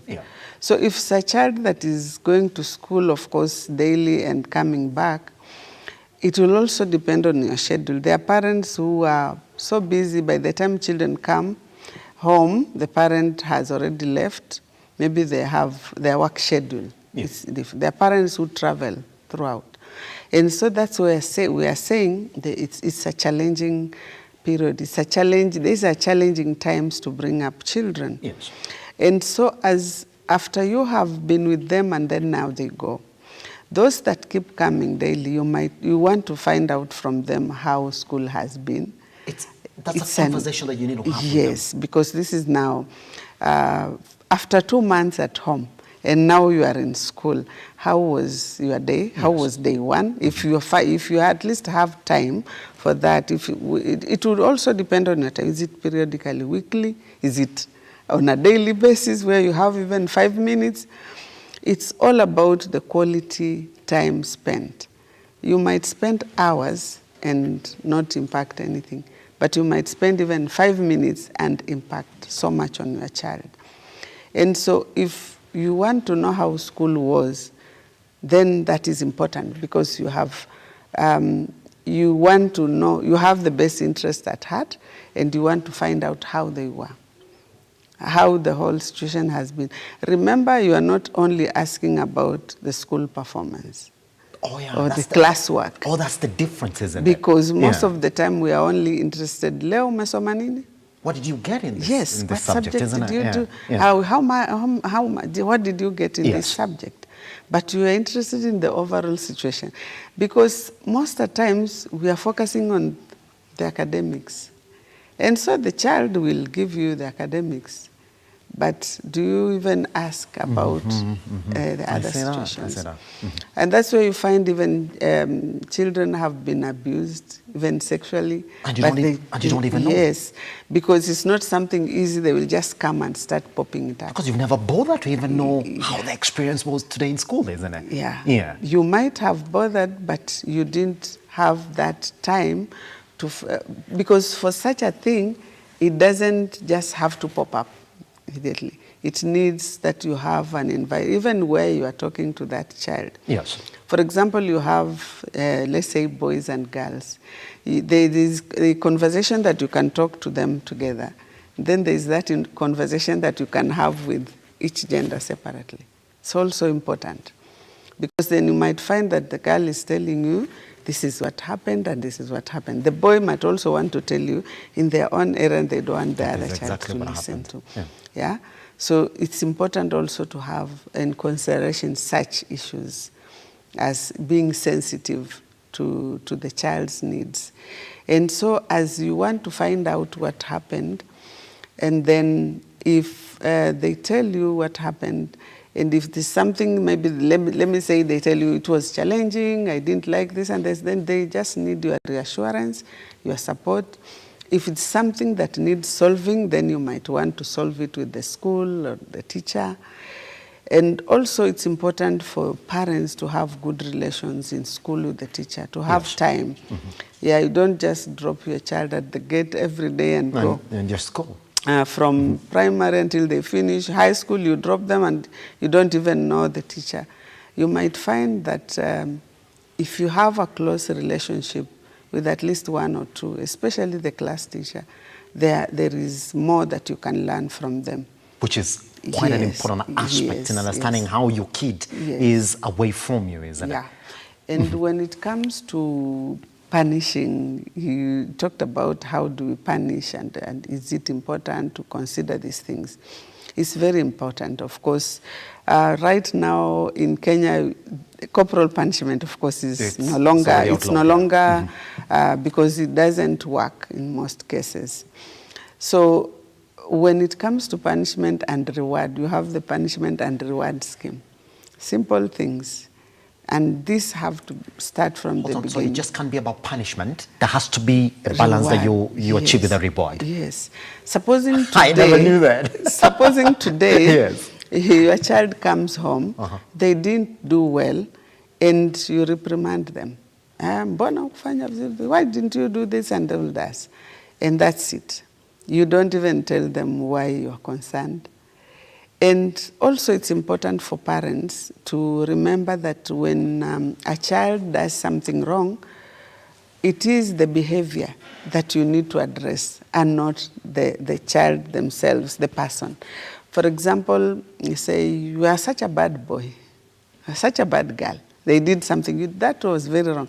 No, it is the behavior that you need to address. You need to address what they did. Yes. Not them in general. For example, I'm not happy with this and this. I see that distinction now. Yes. I feel what you did and this is not right. But not, you are always doing this, you are such a bad boy. You are so this child feels like they're being, you are attacking the child, the person, and not the behavior. And so then they will understand that this behavior is not good and not me. Because you might find that the words are very powerful. You might find that you tell the child that you're such a useless person, you're such a useless child, and that's why you did this and all that. That might remain in them that they're useless and they can't do anything. And then you find they start dropping, in the performance drops, their character, behavior changes, and you don't understand why. It might be they have internalized that word. And so we need also to be sensitive as to how and what to talk to our children. And let them just know that we are there for them. And this behavior that we are trying to help them not remain with is just because it's for their good. We want them to be citizens who are upright, and we want them to be protected, and we don't want them to get into problems or issues. For example, if you are in drugs and you continue that way, and you are your company is people who are criminals, and this is what they're doing, the danger is you might get shot one day by police, and that's it. And it's something that is not good. As a family, we won't feel good, and so we are trying to protect you. So they need to understand why. Yes. Why you do not like what they are doing. Pretty much. Yes. Right. Now, this is maybe the last question that I want you to address here. And this one came from one of the guys who also saw this particular poster. And they said this: is it true that should my kid be involved in a certain behavior, maybe drug use, maybe other activities that are not essentially good, that I should look within what I'm doing as a parent as opposed to what is going on outside there? Should I start fixing the problem from within the family before I ask what goes on outside there? That question is, we are part of the whole. As individuals, yes, we are part of the whole. Yes. We are part of the family, we are part of the community around us, we are part even of the nation, yeah? Yes. And so everything that happens, we also need to self-evaluate. Although this is not always the case, but some of the issues might have stemmed from within, some from outside. And also having dealt with people who use drugs, or young and old, some of the reasons why they indulged or they started using drugs was because of their family issues. Okay. Let's say a family where there is domestic violence. So you find children, they're telling you, I don't even sleep. We don't sleep at night. My parents are fighting all the night. And so we are all up. And so to help them numb those feelings, they would go and take something. A friend will advise them, just do this. You take some of this and that will go. You forget it. Mm-hmm. And so after having put up so much, they will start doing that to forget their issues. And then it becomes, they get hooked to it. Another thing would be even the way they're being brought up. Maybe in this family there is dysfunction. Maybe the way they're being brought up, the parent, let's say the caregiver or parent is too harsh. There is also the issue of a parent, especially when we have parents, like maybe if the parent is alone. Let's say you don't have good relation with your partner or spouse, or you're separated, and then you load your issues on your child. And so this child feels responsible. And there are times they ask themselves, maybe if I wasn't born, my parents would not be suffering. My mother, especially for single mothers, my mother would not be going through this if I was not here. So maybe I better just go. If I die, they will be better off without me, because then they will stop this fighting. And then they ask them, when shall this end? Because there's always this constant wrangles, and this one doesn't want to pay school fees, this one doesn't want to do this, there are those issues. And so you find that as parents do this, they don't even consider that they are contributing to their child's welfare, or they're affecting the children. So that is where most mental health issues begin with the children. Yes. And you find this child has gone to depression to a certain level, and the parents do not know. Because of course, each one is trying, they are struggling, and they're taking care of them. And even as parents, we have this way of telling our children, Mimi, I'm always struggling to make sure, you can't even see what I'm doing. I'm always struggling to ensure you eat, to ensure you do this and all that. And so you keep reminding them that you are struggling because of them. You keep reminding them. And this is not, and I'm saying this because this is part of what some of these youth, when you are having sessions with them, this is part of what they tell you. That my parent keeps reminding me that they're taking care of me and they're struggling and they're suffering and that I'm better off because they're children on the streets. And so we tell them, you see, they're children on the streets. They don't even have food. You have everything. What don't you have? And then the over-expectation from parents is also another major issue. Recently, I had an attempted suicide case. And this child, and of course we don't mention, and even from where, for confidentiality purposes, this child is very bright in school. There is nothing wrong. Everything is perfect. But at home, there are issues. And the child is doing so well. But the parents feel like this is a useless child. They're not as per the expectations. And even trying to select the profession that they should take. Yeah? You've heard of those in this family, we are teachers. This is a family for teachers. This is a family for engineers. And so, like, you have also to become one. You can't let us down. Yes. You have people who went and did degrees and then they brought to their parents and, father, mom, this is your degree, or dad, here is your degree, now let me go do whatever I can do. And these are some of the issues that lead our children to try to commit suicide, to indulge in drugs and all that. Pretty much. Guess what? I mean, we've just scratched the tip of the surface, and I keep on telling you, it's a very, very deep issue. So I'll be calling you back again so that we can get to touch other aspects of mental health as well. Now, hopefully you were listening. We've answered all your questions as well. And you hear what she says? Yes, we are a part of the entire system. Even before you start looking outside and saying, my kids are like this because of ABCD, or I'm like this because of ABCD. First start with yourself, then look outside as well. I was Mariam Wright, the psychologist, handling why parents now need to be aware of their mental health and the mental health of their kids, even as they transition from home to school as well. Right, take that conversation line and Lookuptv across all your social media platforms. Make the questions come in as well, like we do. We'll either send them to her directly, or for those that we can respond to, we will then do it immediately as well. Thank you very much. Ian Kitani and I return shortly with our newsroom diary and what is trending this morning.